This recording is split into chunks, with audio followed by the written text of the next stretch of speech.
expert in foreign policy, and for a long, long time, and one of my favorite writers and authors. He wrote the brand new book. It's called I War, and it's War and Peace in the Information Age. His name is Bill Gertz, and he's a New York Times best-selling author. Who are you writing for now? I never know where you're writing. I'm very busy. I write for the Washington Free Beacon and the Washington Times. And you always send me directly, so I don't know where I'm getting it from. I'm just getting it from Bill Gertz, who I've known for many, many years and have great respect for. Let's start with Julian Assange.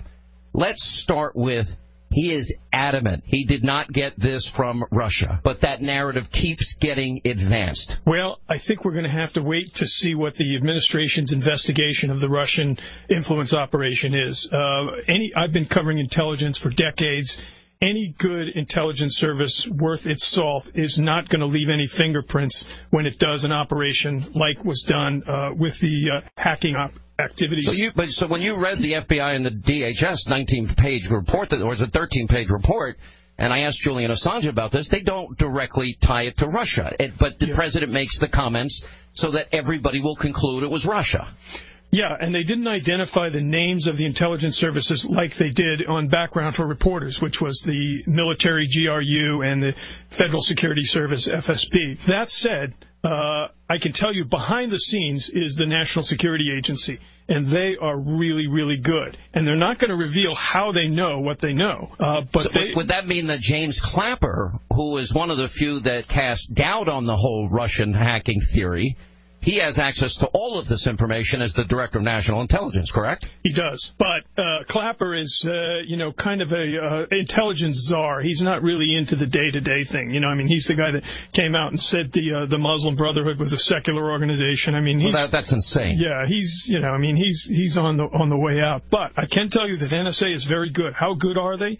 In I War, I talk about this. They're so good that they could break into foreign intelligence services and steal the information that they're getting from their spies. Yeah. That's how good they are. Julian Assange on this radio program, and I think he regretted saying it, but he acknowledged to me in an interview that I had here that when he was 16, he broke into and hacked into NASA. He hacked into our Defense Department, and I forget one other agency. I don't remember which one, but if you're 16 years old, I don't care how smart you are, how computer literate you are versus me not being able to download an app, it means that it's very vulnerable. If a 16-year-old kid can break into our systems, America is extremely vulnerable, and I think that's the bottom line of this book, I War, that we're getting killed in the information space. And I define information warfare in two ways. One, cyber and technical, and two, influence and content. It's both aspects. So in other words, it's not just breaking into computers. It's doing operations to try to influence policy. In the case of China, it's taking over the South China Sea without firing a shot. In the case of North Korea, it's attacking a movie company to make them pay a penalty for a movie they didn't like about North Korea. North Korea in particular, you devoted your second chapter to North Korea. And you say they are far more advanced in this hacking than we give credit for. For example, if I was going to mention countries that were likely to have hacked into our system, I'd probably mention some allies like Germany and Israel. I might mention Iran. I might mention Russia. I might mention the Chinese, but I kind of overlook North Korea. Why? In terms of capabilities, the North Koreans are considered a second-tier cyber threat. The big dogs are Russia and China. After that, it's North Korea and Iran, and they're both coming on strong. For this book, I interviewed a North Korean defector who was in charge of training the very people who conducted the Sony hack, and he issued a dire warning. He said, look, we've got to do something to counteract North Korean information warfare operations, or this country's going to be facing a more serious threat. Here's what you say. United States, 80% of success is showing up. You make the point that the U.S. lost the information warfare capabilities. Then you go further. You quote a former CIA operative, Brad Johnson.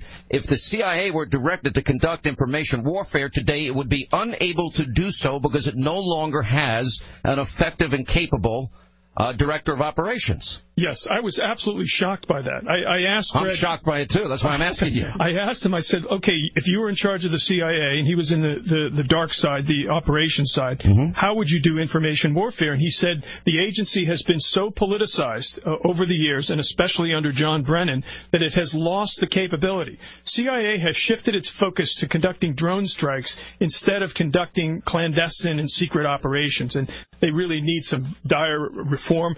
We're hoping that the incoming director, Mike Pompeo, who's a really good guy, can turn things around over there. All right, let's go to more of my Assange interview and play a couple of things where he says Russia not the source, and who knows if the leaked emails changed the course of the election. I want to get your thoughts on this in particular, because you make a statement early in the book where you talk about Donald Trump's use of Twitter against his opponents and how it will now set the tone for political campaigns in the future, which I've made that point as well, but I'm not sure anybody's going to be as effective as he's been. Let's hit it. Did it change the outcome?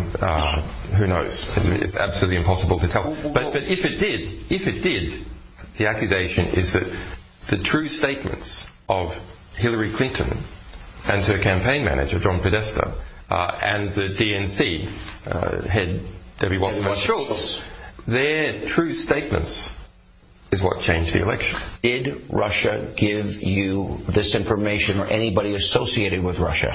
Our source is not a state party. So the answer for our interactions is no. But if we look at the most recent statement by the US government, which was on the 29th of December. Okay, we had 5 different branches of government, Treasury, DHS, FBI, White House, presenting their accusations to underpin Obama's throwing out 35 Russian diplomats.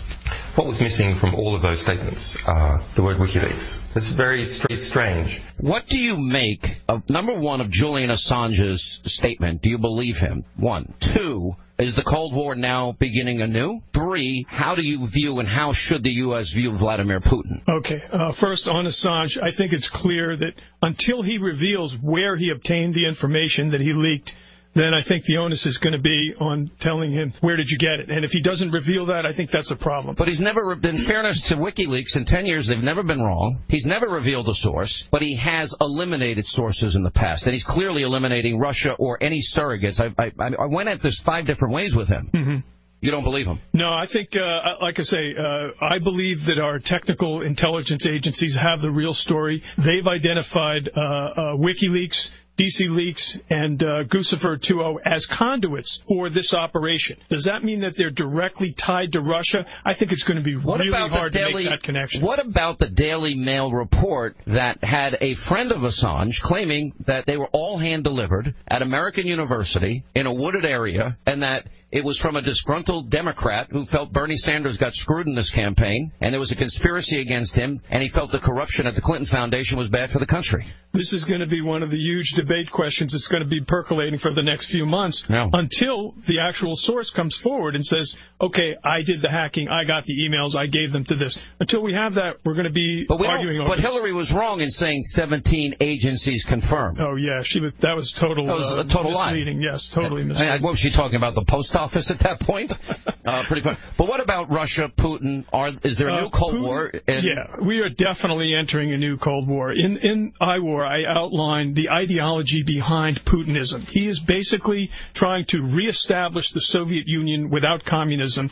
He wants to create a pan-Eurasian sphere of influence stretching from the Pacific to the Atlantic, and he wants to control all the areas in between. Let me ask, would that mean the annexation of Crimea, Ukraine, is a quid pro quo with China and their territorial ambitions? Well, the Chinese are looking at the South China Sea. The South China Sea. They want to take over there. More importantly, they want to drive the United States outside of the 2-island change. They basically, a Chinese admiral several years ago went to the PACOM commander and said, hey, we'll give you everything up to Hawaii, but that's going to be ours after that. What can the United States, what can Donald Trump do now that the ransom was paid to Iran and the Iranian deal? Oh, I think we've got to use an information warfare campaign against Iran.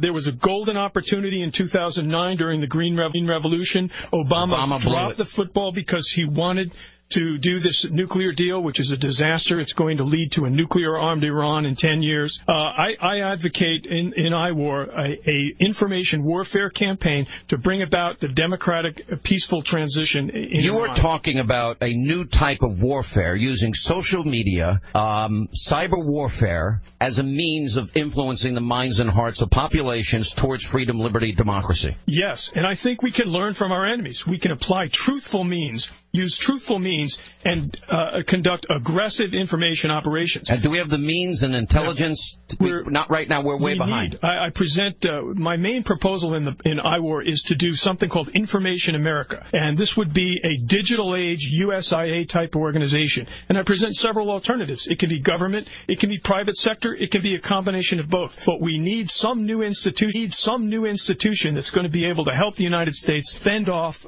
this information warfare assault that we're under facing right now. You are one of the premier writers on national security and defense in the country. I've followed you now for my entire career on Fox, 21 years. Always love the things you write, your columns. This book is phenomenal. It's called IWAR, War and Peace in the Information Age, how the United States can beat China, Russia, Iran, North Korea, and Islamic terrorists on the digital battlefield. If we don't learn from this, we're going to make a big mistake, because I think you're dead on. Thanks for being with us. Appreciate it. When we come back, Wide Open.